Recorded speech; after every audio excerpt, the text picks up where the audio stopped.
Bonjour à tous, nous allons étudier aujourd'hui la décomposition en produits de facteurs premiers d'un nombre entier naturel. Définition. On va d'abord rappeler ce que c'est qu'un nombre premier.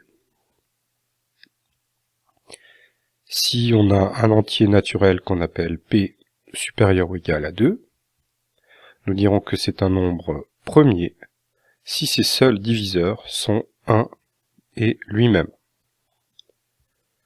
Alors par exemple, 7 est un nombre premier parce que qui est-ce qui divise 7 ?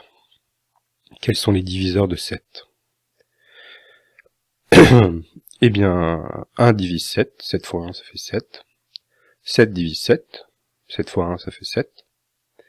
Mais il n'y a aucun nombre entier qui est un diviseur de 7, c'est-à-dire qui peut être dans la... 7 n'est dans la table de multiplication d'aucun autre nombre. Il n'est pas dans la table de 2, il n'est pas dans la table de 3, il n'est pas dans la table de 5. Donc 7 est un nombre premier. Regardons des nombres plus grands. Par exemple 59. 59 n'est pas dans la table de multiplication d'aucun des nombres entiers plus petits. Essayez en regardant les différentes tables de multiplication. 59 n'est certainement pas dans la table de 2, il est impair, ni dans la table de 3. Parce que 9 plus 5 ça fait 14, donc c'est pas divisible par 3. Il n'est pas dans la table de 5. Il n'est pas dans la table de 7, il suffit de regarder que 7 fois 7 ça fait 49 et 7 fois 6 7 fois 8 pardon 56.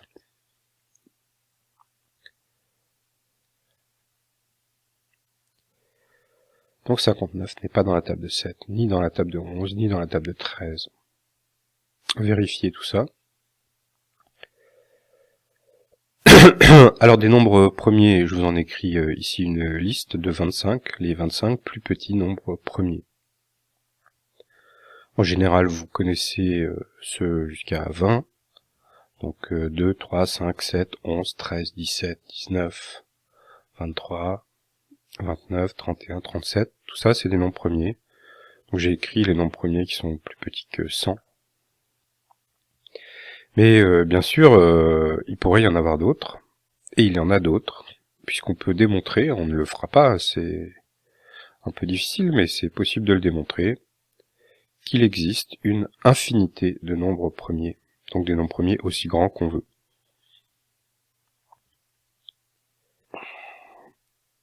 Alors le théorème principal que nous allons donner aujourd'hui, c'est que tout entier, naturel, non nul, c'est-à-dire tout nombre n appartenant à grand N qui n'est pas égal à 0, se décompose en un produit de facteurs premiers, et que ce produit de facteurs premiers est unique à l'ordre des facteurs près. Nous allons regarder ce que ça signifie sur un exemple. Donc l'exemple, c'est le nombre 1008. 1008 n'est pas un nombre premier. Pourquoi ? Parce qu'il existe des diviseurs de 1008. Par exemple, 1008 est un nombre pair, donc on peut le diviser par 2. 2 fois 504, ça fait 1008. Donc déjà, on peut diviser 1008 par 2. Donc il n'est pas premier. On trouve donc 504 quand on divise par 2. Et 504 lui-même n'est pas un nombre premier, on peut encore le diviser par 2. Si on divise 504 par 2, on va trouver 252. 252, qui est encore un nombre pair, donc on peut encore le diviser par 2, il n'est pas premier, 252.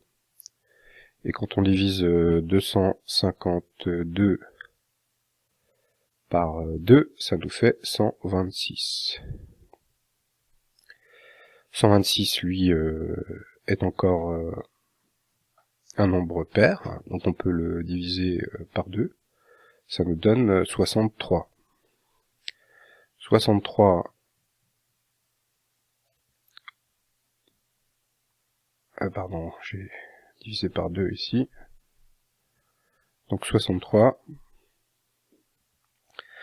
Alors, qu'est-ce que c'est que 63 ? 63, c'est 21 divisé par 3, par exemple. Donc on peut diviser 63 par 3 pour obtenir 21. 21 peut encore se diviser par 3. On trouve 7. 7 fois 3, 21. Et 7 ne peut se diviser que par 1 et par 7. Donc on peut diviser par 7 pour trouver finalement 1. Quand on arrive à 1 ici, ça veut dire qu'on a fini la décomposition. Donc on a cassé en petits morceaux notre nombre 1008. Et si on récapitule ce qu'on a trouvé dans cette colonne, on peut l'écrire plus simplement avec des puissances. Le 2, on a divisé 4 fois par 2. Ça veut dire que dans 1008, il y a 2 puissance 4, c'est-à-dire 16. 2 fois 2 fois 2 fois 2. Le 3, on l'a 2 fois, ça veut dire qu'en fait on a divisé par 9, 3 au carré. Et on a divisé par 7 une fois. Donc on a obtenu la décomposition de 1008 en un produit, puisque c'est des multiplications, de facteurs premiers, 7, 2, 3, à une certaine puissance. Le 2 est à la puissance 4, le 3 est à la puissance 2. Alors qu'est-ce que ça veut dire que cette décomposition est unique à l'ordre des facteurs près? Eh bien si on reprend l'exemple de 1008, on aurait pu commencer par le diviser par 3. 1008 divisé par 3, 333 fois 3 ça fait 999, plus 9.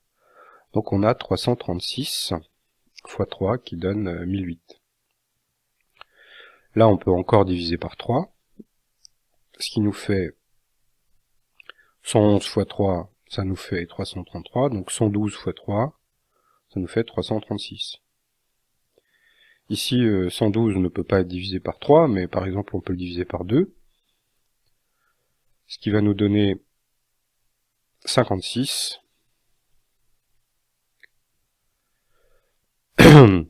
Et ici, 56, on peut par exemple dire que il est dans la table de 7. 7 fois 8, 56. 8, on ne peut le diviser que par 2 et par 4, mais 4 n'est pas premier, donc on ne peut pas mettre le 4 dans la colonne de droite, ce qui nous donne 4 fois 2, 8, encore par 2, ce qui nous donne 2, encore par 2, ce qui nous donne 1, et là on a terminé. Donc si on récapitule ce qu'on a fait ici, on constate qu'on a d'abord divisé par 3 au carré, ensuite on a divisé par 2 une fois, puis par 7, puis par 2 3 fois. Donc finalement on a divisé par 2 4 fois, et donc on retrouve la même décomposition, mais on peut simplement l'écrire dans un ordre différent. Donc 3 au carré, fois 2, fois 7, fois 2, puissance 3. Donc c'est pas la même décomposition, mais en fait c'est quand même la même, puisque si on change l'ordre des facteurs, on va retrouver celle-là. Donc tout ça pour dire que cette décomposition est unique. Dans cette décomposition, il n'y aura pas de 5, il n'y aura pas de 11, il y aura juste 4 fois le nombre 2, 7 et 2 fois le nombre 3. Quel que soit l'ordre dans lequel on les écrit.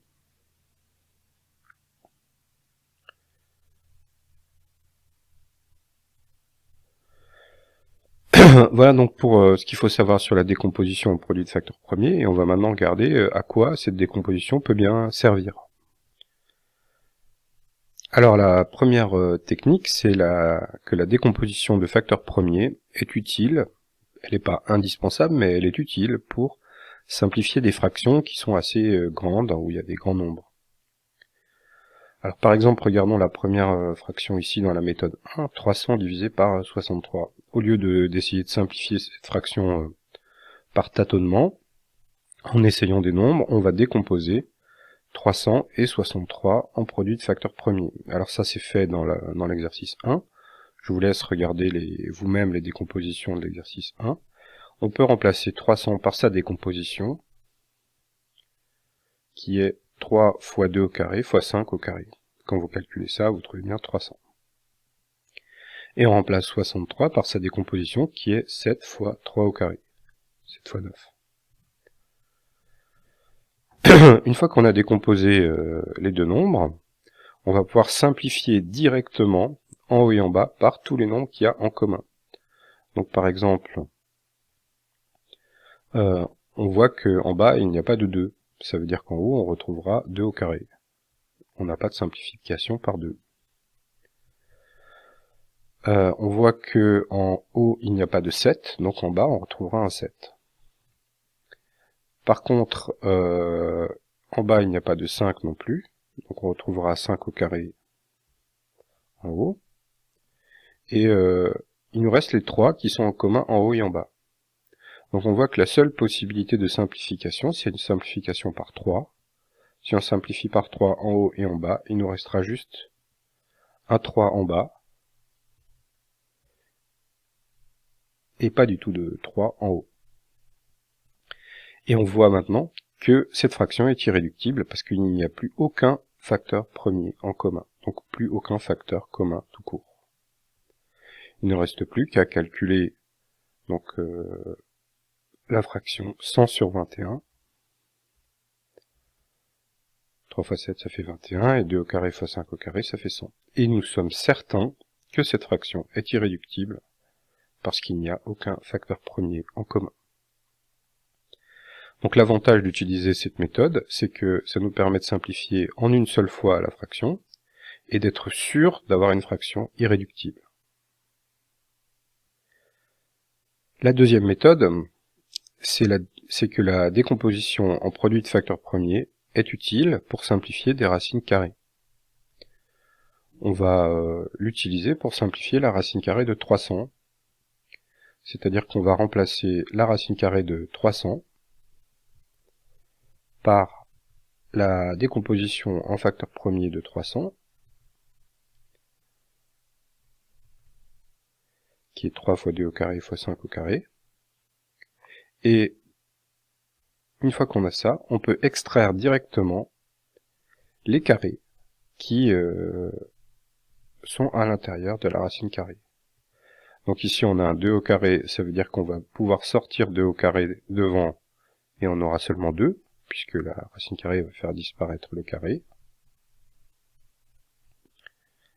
Et ensuite on va pouvoir sortir le 5 qui est au carré, donc on aura 2 fois 5, le carré va disparaître, et il va nous rester seulement la racine de 3, ce qui nous fait 10 fois la racine carrée de 3. 5 fois 2, 10. Donc on voit qu'on peut simplifier facilement des racines carrées avec la décomposition. Troisième méthode, la décomposition est utile pour additionner des fractions. Alors ici par exemple si on veut additionner 63 sur 75 plus 30 sur 63, nous allons remplacer les dénominateurs 75 et 63 par leur décomposition. Donc 75 c'est 5 au cube, 5 au carré, 25 fois 3.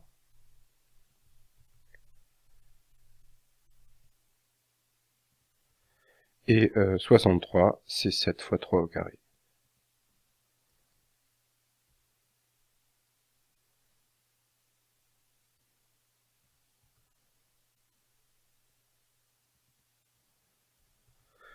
Maintenant, pour mettre au même dénominateur,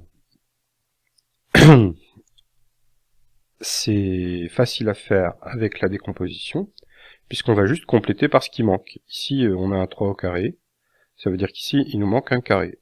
On va donc mettre le 3 au carré, et ça veut dire que en haut, il faut multiplier par 3. Ici, il nous manque un 5 au carré à droite, donc on va multiplier par 5 au carré. Et donc il faut multiplier en haut également par 5 au carré.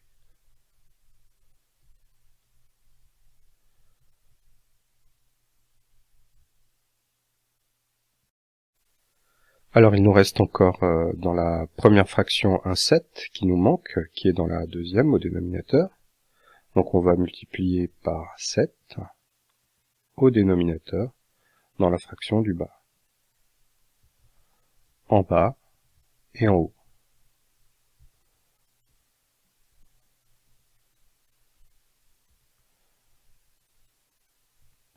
Donc résumons-nous.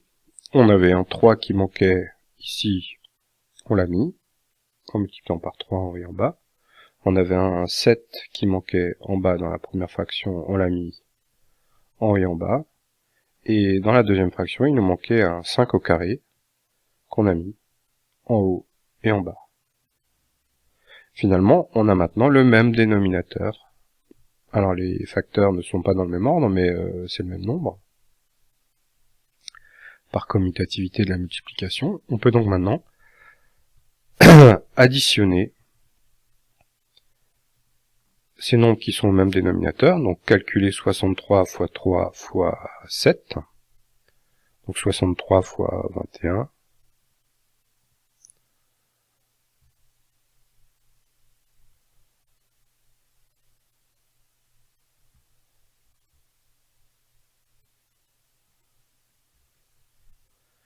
et ici 30 fois 25.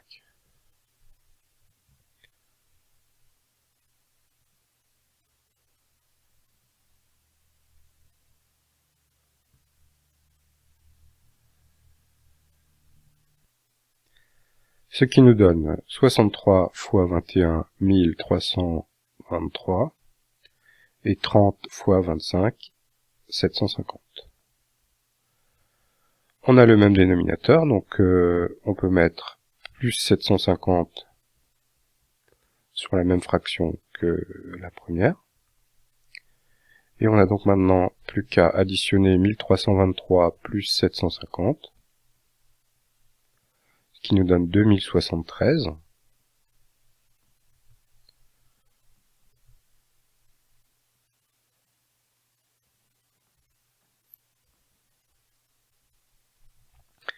Et maintenant, il faut surtout pas calculer le dénominateur, il faut d'abord regarder si 2073 est un nombre premier. Donc comme vous pouvez le constater, on peut diviser 2 plus 7 plus 3, ça fait 12, on peut le diviser par 3. Ça veut dire qu'on peut diviser 2073 par 3 pour trouver 691.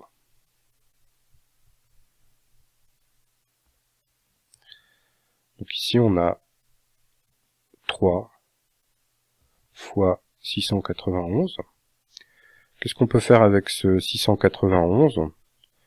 On peut tenter de le diviser par différentes choses. Il se divise certainement pas par 3, ni par 5. On peut tenter de le diviser par 7, mais ça marche pas. On peut tenter de le diviser par 11, mais ça marche pas. On peut tenter de le diviser par 13,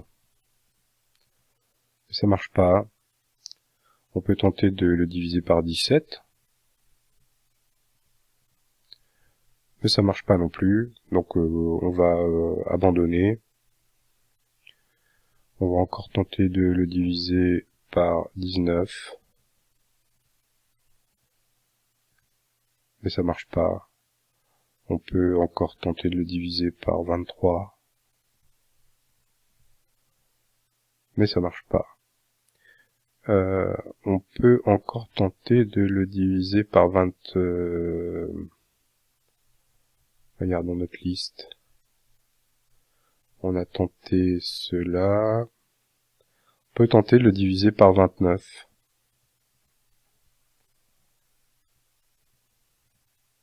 Ça marche pas.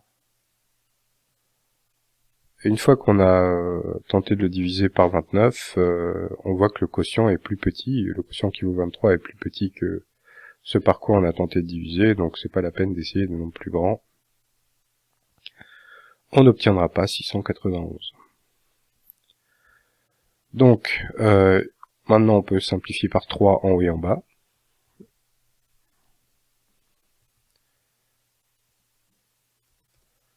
Toc, on enlève ici le carré.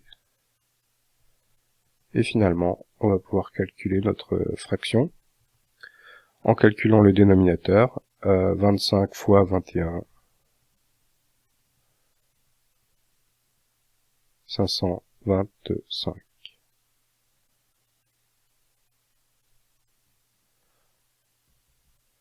Et notre fraction est maintenant irréductible.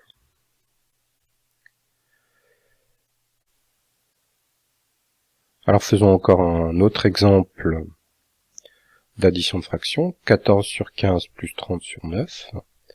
On divise 15 en facteur premier 3 fois 5, et 9 c'est 3 au carré.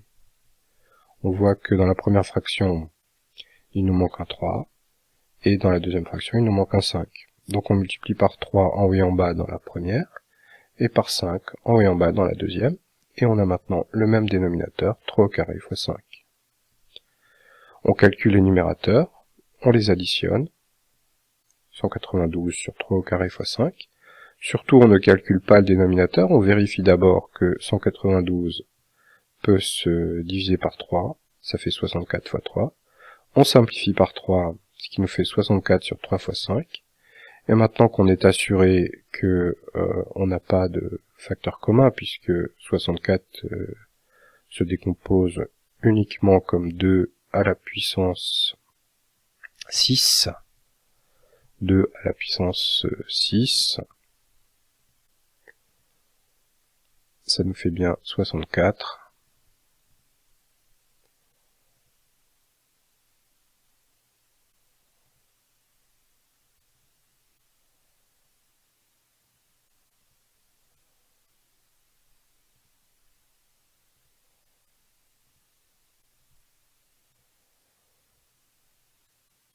Ça nous fait donc 64 sur 15, fraction irréductible.